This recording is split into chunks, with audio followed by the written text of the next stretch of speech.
है। महर्षि वाल्मीकि की धरती पर 3 दिनों का शिविर हमारी पार्टी का आज संपन्न हुआ है और इस शिविर में 3 दिनों तक लगातार साथियों से राय परामर्श के उपरांत कुछ निर्णय लिए गए हैं। एक तो 14 सूत्री प्रस्ताव है जिसको पारित किया गया है। प्रस्ताव की कॉपी आप सब लोगों को दे दी जाएगी। उन प्रस्तावों में एक विशेष चर्चा हमने की है, निर्णय लिया है। बिहार के साथ पिछले 50 वर्षों से अन्याय हो रहा है। 1976 में परिसीमन एक्ट का मतलब है कि विधानसभा और लोकसभा क्षेत्रों की संख्या प्रत्येक 10 साल के बाद जो जनगणना होती है उसमें बढ़ी हुई संख्या के आधार पे सीटों का निर्धारण करने का प्रोविजन हमारे संविधान में है। 51 में हुआ, 61 में हुआ, 71 में हुआ, सीटों की संख्या बढ़ी क्योंकि हमारी जनसंख्या उस वक्त से लेकर 71 तक, मतलब आजादी के बाद से लेकर 71 तक बढ़ती रही। आज भी हमारी संख्या बढ़ी है, उसके अनुसार हमारे यहाँ सीटों की संख्या ज्यादा होनी चाहिए। लेकिन 1976 में डिलिमिटेशन एक्ट में संशोधन कर दिया गया और उस संशोधन के माध्यम से ऐसी व्यवस्था बना दी गई कि अब जनसंख्या के आधार पे सीटों की संख्या नहीं बढ़ती है। एक्ट में संशोधन करके रोक लगा दी गई संख्या बढ़ाने के मामला में। तो जो संख्या 1971 में निर्धारित हुई वही संख्या आज भी है, जबकि हमारा संविधान, मूल संविधान कहता है कि बढ़ी हुई संख्या के आधार पर सीटों की संख्या बढ़नी चाहिए थी। आज की जो जनसंख्या है उस आधार पर अगर सीटों का निर्धारण हो तो कम से कम 1.5 गुना संख्या बढ़ेगी लोकसभा में और उसी अनुपात में लगभग विधानसभा में भी सीटों की संख्या बढ़ेगी। और लोकसभा विधानसभा में सीटों की संख्या बढ़ेगी तो जो SC ST वर्ग के लोग हैं उनकी संख्या भी स्वाभाविक रूप से बढ़ेगी। अनुसूचित जाति या विधानसभा में अनुसूचित जनजाति के लिए भी रिजर्वेशन है बिहार में, उनकी संख्या बढ़ेगी। लेकिन 76 में उस एक्ट में संशोधन करके हमारे साथ अन्याय हुआ है। बिहार के साथ उस वक्त जो अन्याय शुरू हुआ, आज भी अन्याय चल रहा है। 76 में 25 साल के लिए उस काम को रोका गया था, फिर बाद में फिर 25 साल उस अवधि को बढ़ाने का काम हुआ। अब 2026 में वह अवधि समाप्त हो रही है। उस वक्त फिर से परिसीमन जनसंख्या के आधार पर होना चाहिए। लेकिन साउथ के कुछ राज्य जिनका हित है संख्या नहीं बढ़ने में, वैसे लोग फिर से दबाव भारत सरकार पर बनाए हुए हैं कि उस अवधि को फिर आगे बढ़ा दी जाए और संख्या न बढ़े। तो यह जो अन्याय हो रहा है बिहार के साथ, उस अन्याय के खिलाफ हमारी पार्टी मजबूती से लड़ेगी।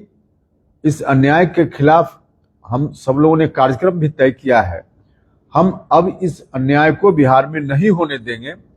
किसी भी सूरत में 2026 में जो प्रस्तावित है परिसीमन का समय, 2026 में परिसीमन हो, इस बात के लिए हम जनता के बीच जाएंगे और इस बात का हमने फैसला किया है कि जनता के समर्थन से इस अन्याय को हम समाप्त करेंगे। यह जो अन्याय बिहार के साथ हो रहा है, इस दृष्टि से हमारा कार्यक्रम भी बना है। बिहार में अलग अलग हिस्सों में जनता को इन्वॉल्व करके हम बड़ा कार्यक्रम करेंगे, जिस कार्यक्रम की शुरुआत अभी 2 जगह तारीख तय हुई है। एक तो 25 मई को शाहबाद के इलाका में और दूसरा कार्यक्रम मुजफ्फरपुर में 8 जून को। यह हमारा संवैधानिक अधिकार है परिसीमन, लेकिन इसको रोका गया है तो इसलिए इस कार्यक्रम को हम लोगों ने नाम दिया है संवैधानिक अधिकार परिसीमन सुधार। संवैधानिक अधिकार परिसीमन सुधार एक आंदोलन हमारी पार्टी ने करने का तय किया है। उसके हिसाब से कार्यक्रम भी तय हुआ है और इस कार्यक्रम को लेकर बिहार की जनता के बीच हम जाएंगे, गुलबंद करेंगे जनता को, और इस अन्याय को हम नहीं सहेंगे, बिहार नहीं सहेगा। इस बात के लिए हमने निर्णय लिया है पार्टी के इस कार्यक्रम में। और भी कई निर्णय हैं, उसको आप देख लीजिएगा, लेकिन मुख्य रूप से इस निर्णय को हमने लिया है। और गठबंधन में हम सब लोग प्रयास करेंगे कि बाकी राजनीतिक दल के जो लोग हैं उनसे भी हम बात करें और इसको हम आगे बढ़ाएं और बिहार के साथ हो रहे इस अन्याय को खत्म करके बिहार का हिस्सा हक दिलवाएं। 3 दिनों के शिविर में बिहार के तमाम जिला से लोग आए थे और सब लोगों ने अलग अलग मुद्दों पर अपनी राय दी है। तो उस राय के आधार पे एक तो हमारा यह जो कार्यक्रम है उस कार्यक्रम को हमने लिया है, फिर आवश्यकता अनुसार आगे भी कार्यक्रम बनाएंगे और जनता के बीच हम जाएंगे। यही मुख्य रूप से है। विधानसभा चुनाव से ठीक पहले आपका मंथन शिविर था, तो कैसे देखते हैं आगामी विधानसभा में जिस तरह से नेतृत्व को लेकर दोनों तरफ से? देखिए, विधानसभा चुनाव में एक तो इस बार जब जनता ने ही मन बना लिया है एनडीए के पक्ष में मतदान करने का, तो कहीं से कोई कठिनाई नहीं है। एनडीए निश्चित रूप से फिर जीतेगा, सरकार बनाएगा। लेकिन अभी जो लोकसभा का चुनाव हुआ, उस चुनाव में कुछ इलाका जहां एनडीए का परफॉर्मेंस अच्छा नहीं हुआ, बाकी बिहार के सभी हिस्सों में एनडीए का परफॉर्मेंस बहुत ही अच्छा था, लेकिन शाहबाद का इलाका, मगध का इलाका खासकर जहां अंतिम फेज में मतदान था, वहां एनडीए के पक्ष में परिणाम नहीं आया। और उसके पीछे कारण कोई विपक्ष नहीं था, विपक्ष की कोई ताकत न तब थी उस इलाके में, न आज है कि वहां एनडीए को शिकस्त दे दे। लेकिन विपक्ष में ही कुछ लोगों ने हमारे प्रधानमंत्री जी की बात भी नहीं मानी, गृह मंत्री जी की बात भी नहीं मानी, भारतीय जनता पार्टी के राष्ट्रीय अध्यक्ष नड्डा साहब की बात भी नहीं मानी, उनके आदेश का भी उल्लंघन किया। और उनके आदेश का उल्लंघन करने वाले लोग अपने को उनकी पार्टी के नेता सदस्य कहते हैं, हमको आश्चर्य भी होता है। अब जो नरेंद्र मोदी जी की बात का उल्लंघन करे, जो गृह मंत्री जी के बात का उल्लंघन करे, वह भारतीय जनता पार्टी का सदस्य नहीं हो सकता है। लेकिन वैसे लोगों ने मौका दे दिया विपक्ष को, विपक्ष के हाथ में औजार दे दिया, और विपक्ष जो प्रचार प्रसार कर रहा था हम लोगों के खिलाफ, उनको मौका दे दिया इन लोगों ने, और फिर उनके साथ भी हो लिए लोग। इसका नतीजा हुआ कि एनडीए का वोट बट गया। तो चुनाव परिणाम वहां न सिर्फ एक क्षेत्र में बल्कि 5-6 क्षेत्रों में इस तरह का परिणाम आ गया। तो अभी हमने अपने इस कार्यक्रम के माध्यम से उनको भी सचेत किया है कि भाई जो लोग भी इस तरह का काम जिन लोगों ने किया लोकसभा चुनाव के समय में, कृपा करके इस तरह का रवैया विधानसभा चुनाव में नहीं लोग लाएं, नहीं तो फिर विपक्ष को लाभ हो जाएगा। तो विपक्ष को लाभ देने का काम अगर एनडीए के लोगों ने नहीं किया इस बार विधानसभा में, तो कोई दिक्कत नहीं होगी, एनडीए जीतेगा। और विपक्ष जो हमारे साथ वाले लोग ही फिर से उसी तरह का रवैया अपना देंगे तो इसका नुकसान हो सकता है, हम यही मानते हैं। कितने सीटों पर दावा कर रहे हैं? क्या मैं सीटों पर दावा जो कुछ भी हम करेंगे उसको जहां जिस टेबल पर बोलना होगा, जिस मोर्चा पर, वहां बात रखेंगे। यह जगह उपयुक्त नहीं है। लेकिन 2015 में जो जितनी सीटों पर पार्टी लड़ी थी उस तरीके की उतनी सीटें नहीं थी, उससे कम आगे? नहीं, उसमें कम होने और आगे होने की बात नहीं है। जो भी तय होगा हम बताएंगे, अभी उस पर बात करना बाकी है। जब तक बात नहीं होगी तब तक कैसे बताएं? मान लीजिए 25 सीट मांग रहे हैं सर। उससे कम ज्यादा? मांझी जी कुछ, देखिए मांझी जी से तो आप लोगों के मित्र साथी ही, मीडिया के लोग ही कुछ कहकर उनसे कुछ कहवा लेते हैं, इसलिए इस तरह का स्टेटमेंट मांझी जी दे देते हैं। चिराग भी बोले हैं सर 40 से कम नहीं मानेंगे। अब देखिए दूसरे लोग जो भी बोल रहे हैं उनका विषय है, हमारा विषय है, हम उसके बारे में बोलेंगे। कोऑर्डिनेशन कमेटी की बात लगातार होती रही है और खास करके एनडीए की कई ऐसे घटक सदस्य जो इसकी बात करते हैं, क्या इसको लेकर के भी कोई चर्चा हुई थी कि एनडीए? देखिए कोऑर्डिनेशन एनडीए में हो, इस बात का आग्रह सबसे शुरुआत में हमने ही किया था और उसके आधार पे कोऑर्डिनेशन अभी बहुत अच्छा है। आप लोगों ने देखा भी होगा कि बिहार के सभी जिलों में एनडीए का सम्मेलन हुआ है, सभी पार्टी के लोगों ने मिलकर किया है, तो कोऑर्डिनेशन ठीक से आगे भी चले, इस बात की शुरुआत हो गई है। तो मुख्यमंत्री का चेहरा कौन होगा सर आपकी तरफ? नहीं, हमारे तरफ से का क्या मामला है, मुख्यमंत्री का चेहरा एनडीए की तरफ से होगा और उसके लिए पहले से मालूम है कि नीतीश कुमार जी के नेतृत्व में चुनाव होगा और नीतीश जी मुख्यमंत्री होंगे। तेजस्वी यादव को लेकर कांग्रेस में कभी हाँ कभी ना है, तो कैसे देखते हैं कि तेजस्वी यादव विपक्ष का चेहरा हो सकता है? देखिए विपक्ष का चेहरा, एक तो है कि विपक्ष को कोई मौका ही नहीं मिलने वाला है, इस बार चेहरा कोई बने कोई फर्क नहीं पड़ता है, सरकार उनकी नहीं बनेगी, सरकार एनडीए की बनेगी। लेकिन विपक्ष में भी स्वार्थ के आधार पे मिले हुए लोग हैं, उनका गठबंधन है, तो जहां स्वार्थ के आधार पर होगा तो इसी तरह से चलेगा जैसे चल रहा है। और वाकई मुख्यमंत्री पद की योग्यता, क्षमता, दक्षता, क्या लोगों के बीच जाकर मौका मिले तो काम करे, इसके लिए जनता का भरोसा, उस रूप में तेजस्वी जी का नाम नहीं आता है।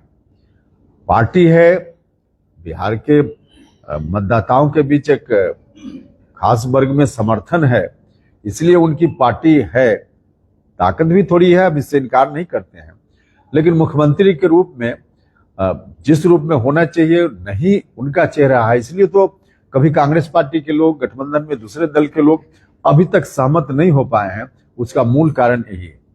सर इस बार प्रशांत किशोर भी मैदान में है, उसके अलावा हिंद सेना एक पार्टी सुदीप लाडे जी की आई है, कितना असर पड़ेगा इसका? आप इलेक्शन कमीशन का रिकॉर्ड देख लीजिए, 100 पार्टी मिल जाएगी, 100 पार्टी बिहार में मिल जाएगी। हाँ, बिहार के बारे में हम करें, हम देश भर की बात नहीं करें, 100 पार्टी बिहार में रजिस्टर्ड है, जो मिल जाएगी उसकी सूची इलेक्शन कमीशन के साइट पर चली जाएगी। जाति जनगणना करा के लोगों को भरमाया गया। जाति जनगणना कराना बहुत ही आवश्यक था, तो जाति जनगणना बिहार में आज की सरकार ने करवाया है, और ऐसा नहीं कि कोई एक पार्टी या कुछ लोग, जाति जनगणना हो इसके लिए बिहार में मतलब सभी दल के लोगों ने समर्थन किया है, सर्वसम्मति से विधानसभा में प्रस्ताव पारित हुआ है, तो इसलिए सब दल के लोगों ने चाहा है, तो राज्य की सरकार ने किया है। सर जो साजिश सर पिछली बार आपके साथ हुई, नीतीश जी के साथ बीच में हुई, जनता जानती है, यदि इस बार होती है क्या विकल्प खुले हुए हैं महागठबंधन के लिए? नहीं, ऐसी साजिश अब लोग क्यों करेंगे? देश का चुनाव था, लोकसभा, तो कहीं एक जगह उस तरह की स्थिति आई, फिर भी सरकार बन गई दिल्ली में, क्योंकि देश भर से चुने हुए सांसदों को तय करना होता है कि दिल्ली में सरकार बने, उनके बहुमत के आधार पर सरकार बनती है। बिहार में जो चुनाव होना है उसमें बड़ा हिस्सा शाहबाद का इलाका है, मगध का इलाका है, जहां इस तरह की स्थिति हुई। बिहार के किसी भी हिस्से में इस तरह की चूक कोई जानकर करे या अनजाने में करे, उसका नुकसान बहुत ही हो जाएगा, एनडीए को और विपक्ष को लाभ मिल जाएगा। तो ऐसा लाभ विपक्ष को मिल जाए, एनडीए का कोई आदमी कैसे ऐसे कर सकता है? कौन सी की सर उसका नुकसान लोकसभा में सबसे ज्यादा उसका नुकसान आप लोगों को हुआ, तो ये नुकसान विधानसभा में आप लोगों को ना हो, उसके लिए क्या आपने रणनीति? नहीं, देखिए सिर्फ हम लोगों का कैसे हुआ, पूरे एनडीए का हुआ। जहां हमारे प्रधानमंत्री जी आकर हमारे क्षेत्र में, बाकी जगह भी बिहार भर में आकर कहते थे कि कम से कम 300, 400 कम से कम 400। अब आधा दर्जन सीटों की संख्या वहीं घट गई। तो सिर्फ मेरा नुकसान थोड़े हुआ, प्रधानमंत्री जी की बातों की अवहेलना कुछ लोगों ने की तो नुकसान पूरे एनडीए का हुआ। अभी विधानसभा में भी कुछ ऐसा अगर होता है तो नुकसान पूरे एनडीए का होगा। तो क्या उस समय कोई एक्शन आपका लिया जाएगा? पहले से अगर आभास हुआ कि हमको फिर से ऐसा किया जाएगा तो कोई एक्शन लेगा? ऐसा नहीं होगा इस बार, क्योंकि कोई नहीं चाहेगा कि खामखा बैठे बैठाए विपक्ष की झोली में हम डाल दें। ऐसा हुआ मतलब विपक्ष की झोली में डाल देना।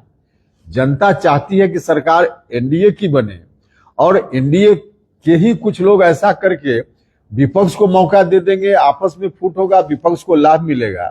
तो विपक्ष जिसको जनता नहीं चाहती है उसको सरकार में एनडीए के लोग ही ला दें, ऐसा कैसे हम सोच सकते हैं? आपका स्टैंड जानना चाहते हैं कि उसमें आपका स्टैंड क्या रहेगा? हाँ, हम अपनी बता पार्टी रहे हैं। क्योंकि विधानसभा का चुनाव है। हमने बताया ना। सर अभी पहलगाम जो हमला हुआ उसमें बीजेपी हिंदू मुस्लिम का एंगल खोज रही है, उसके ट्विटर हैंडल से ट्वीट किया जाता है कि धर्म पोछा जाती नहीं। इस पे हिंदू मुस्लिम का सेगमेंट सर इतना भरा जा रहा है, हर पर्व त्योहार में हो रहा है, इस पे आप बीजेपी के साथ हैं? देखिए, हम समाज में सद्भाव रहे, समाज में अच्छा वातावरण रहे, सब लोग मिलकर रहें, ऐसी स्थिति में ही समाज का विकास, राज्य या देश का विकास संभव है। तो हम तो इस मान्यता के हैं। और जहां तक आप बीजेपी की बात कर रहे हैं, हमारे प्रधानमंत्री जी ने कभी ऐसा नहीं कहा। बाकी जो लोग शीर्ष नेतृत्व में हैं उन लोगों ने कभी ऐसा नहीं कहा।